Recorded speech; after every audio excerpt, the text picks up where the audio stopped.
पर ये देखिएगा आपके न्यूमेरिकल नंबर 8 का कुछ पार्ट रिमेनिंग रह गया था, मेरी वीडियो स्टॉप हो गई थी। यहाँ पर देखिएगा आपने टोटल आपका टैक्स ऑन टैक्सेबल आउटपुट आ गया, उसमें से आपने इनपुट टैक्स लेस कर लिया। आपने फर्दर 4% टैक्स लेना है in case of sales to non registered person. Non registered person को सेल की हुई थी 8,50,000, उस पर हमने 4% फर्दर टैक्स लिया तो वो आया 34,000।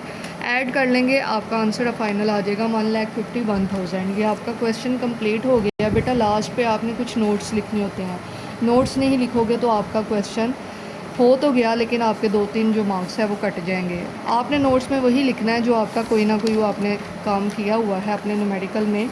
Further 3% tax impose in case of importer. कौन सा टैक्स है ये? Import tax. Further 3% import tax impose in case of importer. ठीक है जी। उसके बाद एक आपने ये किया, फर्दर 4% टैक्स इम्पोज किया है in case of sales to non registered person. ठीक है, because the rate of sales tax to non registered person is 22%। इस तरह से आप लिख दोगे कि टोटल उसका rate of sale tax to non registered person 22% है, इस वजह से यहाँ पर हमने फर्दर 4% टैक्स लिया।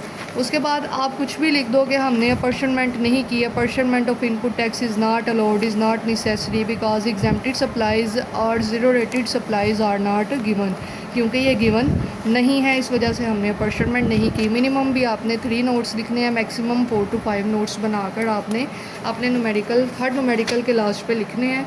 फिर आपका ये क्वेश्चन आपका 100% फुली कंप्लीट होगा। हर न्यूमेरिकल की वीडियो देखने के बाद 1 से 2 दफ़ा लाजमी प्रैक्टिस करें ताकि आपको ये चीज़ें अच्छी तरह से मेमोराइज़ हो जाएं, आपके प्रैक्टिस में आ जाएं। ठीक है जी, थैंक यू सो मच। अल्लाह हाफिज़।